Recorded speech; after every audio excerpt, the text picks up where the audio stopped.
সুপ্রভাত বন্ধুরা। আজ 10 এপ্রিল শুক্রবার। শুরু করছি চিন্তনের মুখ্যবার্তা।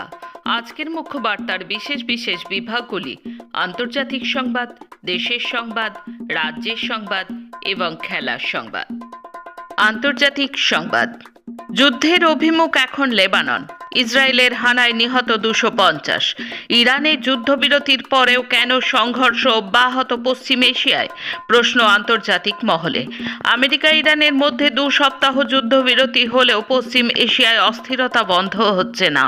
পশ্চিম এশিয়ার অপর প্রান্তে লেবাননে একের পর এক হামলা চালিয়ে যাচ্ছে ইসরায়েল, যার জেরে আমেরিকা এবং ইরানের মধ্যে সমঝোতা শেষ পর্যন্ত টিকবে কিনা তা নিয়েও সংশয় দানা বাঁধতে শুরু করেছে। ইসরায়েলি হানায় গত 24 ঘন্টায় লেবাননে 250 জনের বেশি নিহত হয়েছেন, জখম হয়েছেন হাজারের বেশি। সবচেয়ে বেশি হতাহতের খবর মিলেছে লেবাননের রাজধানী বেইরুটে।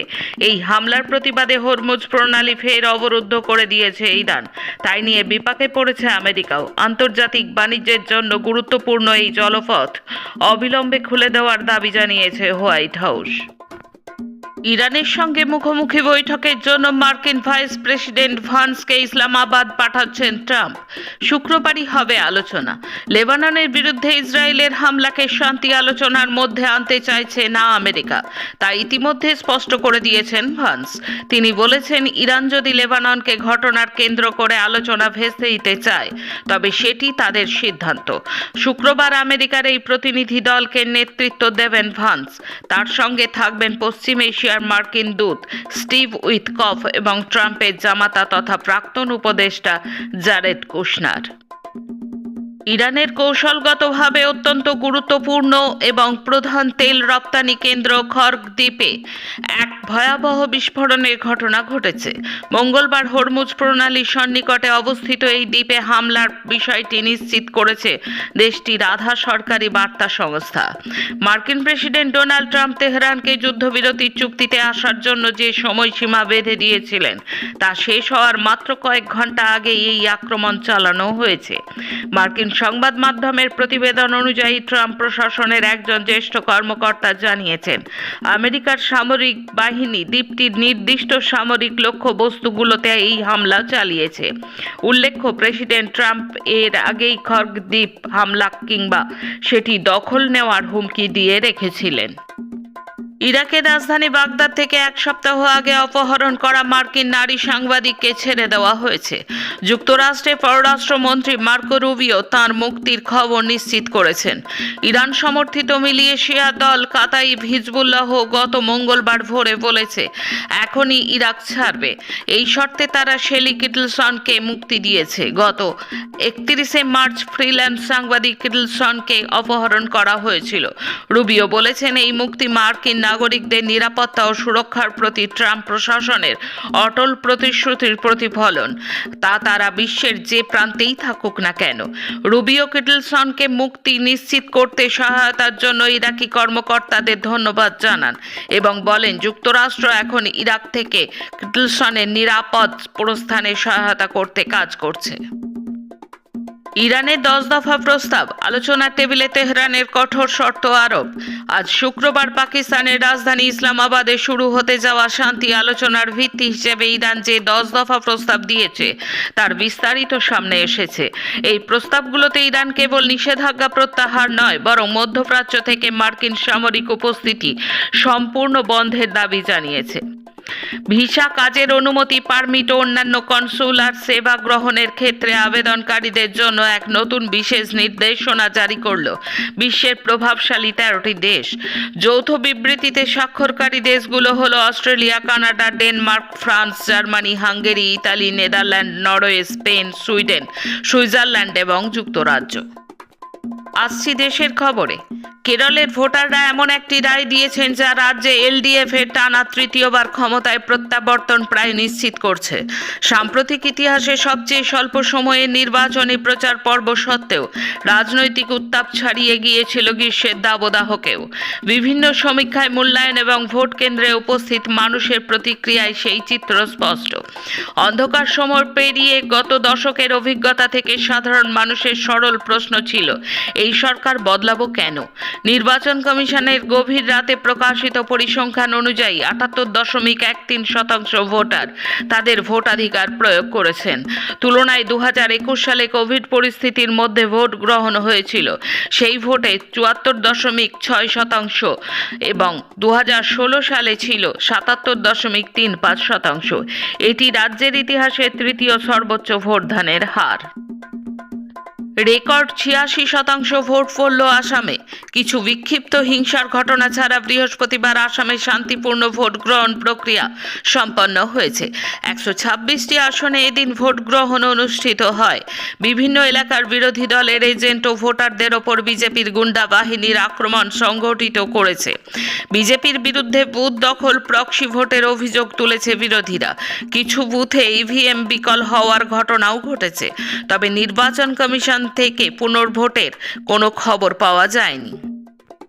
কেরালা শবরীমালা মামলায় সুপ্রিম কোর্ট ধর্মনিরপেক্ষতা, নাগরিকদের মৌলিক অধিকারে জোর দেওয়ায় এবার শীর্ষ আদালতের এখতিয়ার নিয়ে প্রশ্ন তুলল নরেন্দ্র মোদী সরকার।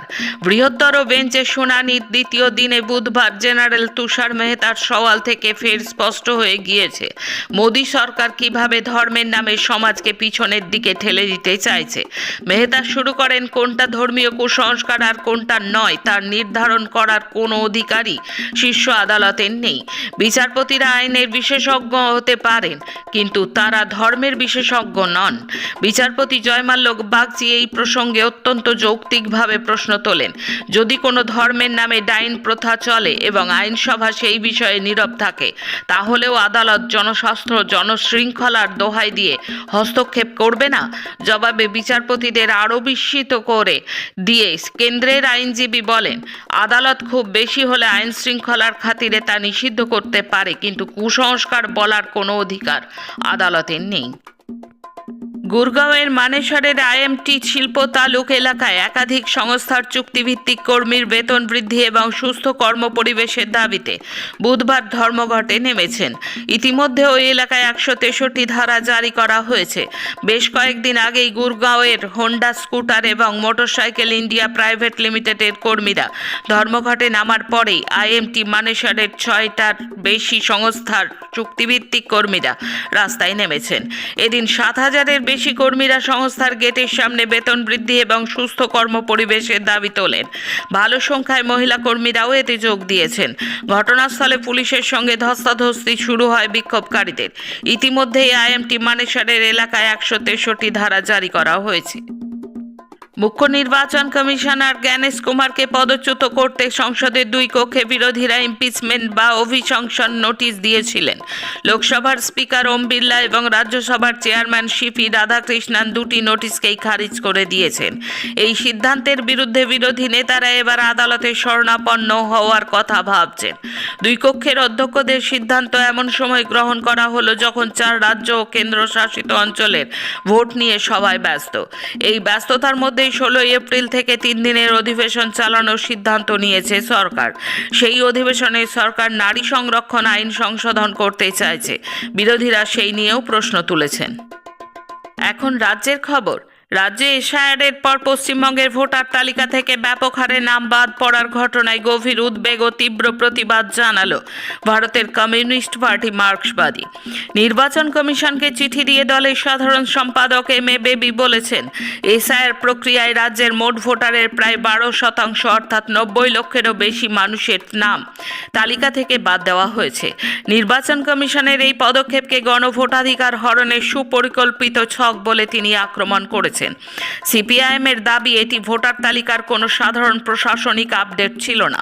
স্বচ্ছ ও সরেজমিনে যাচাইয়ের বদলে লজিক্যাল কনসিস্টেন্সির মতো খামখেয়ালি মাপকাঠি এবং অ্যালগরিদমের ওপর ভিত্তি করে স্বয়ংক্রিয়ভাবে নাম বাদ দেওয়া হয়েছে। এই প্রক্রিয়ার কারণে সাধারণ মানুষের বিপুল আর্থিক ক্ষতি, হয়রানি, মানসিক ট্রমা, এমনকি মৃত্যুর ঘটনাও ঘটেছে বলে অভিযোগ করা হয়েছে। পুরো প্রক্রিয়ার অস্বচ্ছতা নিয়েও প্রশ্ন তুলেছেন বেবি। অভিযোগ, তালিকাগুলি এমন ফরম্যাটে প্রকাশ করা হয়েছে যা বিশ্লেষণযোগ্য নয়, ফলে সাধারণ মানুষ বা বিশ্লেষকেরা তা খতিয়ে দেখার সুযোগ পাননি। বিভিন্ন ক্ষেত্রে দেখা গিয়েছে এই প্রক্রিয়ার সবচেয়ে বেশি ক্ষতিগ্রস্ত হয়েছেন প্রান্তিক শ্রেণীর মানুষ, বিশেষ করে সংখ্যালঘু মুসলিম, নারী এবং আর্থিকভাবে পিছিয়ে পড়া অংশ। সিপিআইএম স্পষ্টভাবে জানিয়েছে, ভোটার তালিকা থেকে এইভাবে নাম বাদ দেওয়া ভারতীয় সংবিধানের 326 নম্বর অনুচ্ছেদের সরাসরি বিরোধী। ভোটাধিকার একটি মৌলিক গণতান্ত্রিক অধিকার যা নাগরিকের সমতা মর্যাদার সঙ্গে ওতপ্রোতভাবে যুক্ত। বিশেষত প্রান্তিক শ্রেণীর মানুষকে এই অধিকার থেকে বঞ্চিত করা সংবিধানের মূল নীতির ওপর এক বড় আঘাত।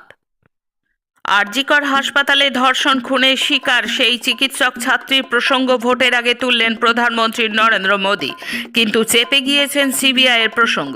এদিন সিউড়ি ও আসানসোলে বিজেপির নির্বাচনী জনসভায় মোদী বলেছেন, মহিলাদের মর্যাদা ও সুরক্ষা রক্ষার ভোট এবার। তিনি বলেছেন, তফসিলি জাতি, আদিবাসী এবং ওবিসি পরিবারের মহিলাদের জীবন দুর্বিষহ হয়ে উঠেছে। নারী সুরক্ষা এবং মর্যাদায় বিজেপি আদৌ কোনো বিকল্প দিতে পারে কিনা সে প্রশ্ন তুলেছেন বামপন্থীরা। গুজরাটে বিলকিস বানুর ধর্ষণে দোষীদের জেল থেকে ছাড়িয়ে মালা পরিয়েছিল বিজেপি। উত্তরপ্রদেশের হাথরাসে দলিত কন্যা হত্যায় অভিযুক্তদের ছাড় দেওয়া হয়েছে। উন্নাওয়ে আক্রান্ত কিশোরীদের পরিবারের ক্ষোভ, দলের নেতাকে বাঁচাতে বিজেপি সিবিআই তদন্তকেও ভুল পথে চালিত করছে। কেবল দেশ তোলপাড় ফেলে দেওয়া একাধিক ঘটনাই নয়, নারীদের মর্যাদা ও সম্ভ্রমের প্রশ্নে বিজেপির ভূমিকাকে প্রশ্নের মুখে ফেলছে এনসিআরবির তথ্য। দেশে মোদী সরকার আসীন হওয়ার পর বেড়েছে নারীদের বিরুদ্ধে হিংসা, আর বিজেপি শাসিত রাজ্যগুলি পশ্চিমবঙ্গের মতোই রয়েছে সামনের সারিতে। ন্যাশনাল ক্রাইম রেকর্ডস ব্যুরোর রেকর্ডে এমনই চাঞ্চল্যকর তথ্য উঠে এসেছে। ডোমজুর বিধানসভা কেন্দ্রের বাঁকড়া 1, বাঁকড়া 2 ও বাঁকড়া 3 পঞ্চায়েত এলাকায় বসবাসকারী মানুষজন মূলত সংখ্যালঘু সম্প্রদায়ের। গত পঞ্চায়েত নির্বাচনে বিরোধী দলের কোনো প্রার্থীদের 3টি গ্রাম পঞ্চায়েতে মনোনয়নপত্র জমা দিতে দেয়নি তৃণমূল কংগ্রেসের মদতপুষ্ট দুষ্কৃতীরা। বিরোধী শূন্য পঞ্চায়েত গড়ে নিজেদের ইচ্ছে মতো 3টে পঞ্চায়েত পরিচালিত করতে থাকে তৃণমূল কংগ্রেস। বাঁকড়া 3 পঞ্চায়েতের অফিসে ঢুকে প্রধানকে গুলি করতে দেখা যায় তৃণমূল কংগ্রেসের অপর গোষ্ঠীর লোকজনদের। বাঁকড়া খানপাড়া থেকে কবরপাড়া পর্যন্ত দীর্ঘ একটি জলাশয় প্রকাশ্যে ভরাট হতে দেখে স্থানীয়রা। অভিযোগ জানানো হয় স্থানীয় বাঁকড়া 1 ও বাঁকড়া 2 পঞ্চায়েতের প্রধান, ডোমজুর বিধানসভার বিধায়ক থেকে প্রশাসনের বিভিন্ন দপ্তরে। বারে বারে স্থানীয় বিধায়ককে জলাশয় ভরাট বন্ধ করার আবেদন জানালেও কর্ণপাত করেননি বিধায়ক। জলাশয় ভরাটের কথা স্বীকার করে বাঁকড়া 1 ও বাঁকড়া 2 পঞ্চায়েতের প্রধান জানান, সরকারি নিয়ম না মেনে প্রকাশ্যে জলাশয় ভরাট করা হয়েছে। এলাকায় নির্বাচনী প্রচারে সিপিআইএম প্রার্থী দুলু দাসকে পেয়ে নিজেদের ক্ষোভের কথা জানান স্থানীয়রা। তাদের পাশে থাকার বার্তা দেন বাম প্রার্থী। প্রাক্তন কেন্দ্রীয় মন্ত্রী এবং মালদা দক্ষিণের প্রাক্তন সাংসদ কংগ্রেস নেতা আবু হাশেম খান চৌধুরী বুধবার রাতে কলকাতার একটি বেসরকারি হাসপাতালে শেষ নিঃশ্বাস ত্যাগ করেন। তার বয়স হয়েছিল 89 বছর। পরিবারের তরফে জানানো হয়েছে, অনেক দিন ধরেই বার্ধক্যজনিত অসুস্থতায় ভুগছিলেন প্রাক্তন সাংসদ। সপ্তাহখানেক আগে তাকে কলকাতার একটি বেসরকারি হাসপাতালে ভর্তি করা হয়েছিল। শেষে খেলার খবর। মন্টে কার্লো মাস্টার্স প্রতিযোগিতায় মাত্তেও বেরেত্তিনির কাছে লজ্জার হার হলো ড্যানিল মেদভেদেবের। তারপরেই মেজাজ হারান তিনি, আছাড় মেরে ভেঙে ফেলেন র্যাকেট। বৃহস্পতিবার উলানবাটার মঙ্গোলিয়ায় আয়োজিত এশিয়ান বক্সিং চ্যাম্পিয়নশিপে 20 বছর বয়সী ভারতীয় বক্সার প্রিয়া ঘানঘাস সোনা জয় করেছেন। ফাইনালে তিনি উত্তর কোরিয়ার ওন উন গিয়ংকে 3-0 ব্যবধানে পরাজিত করেন। আজকের মুখ্য বার্তা এই পর্যন্ত। নমস্কার।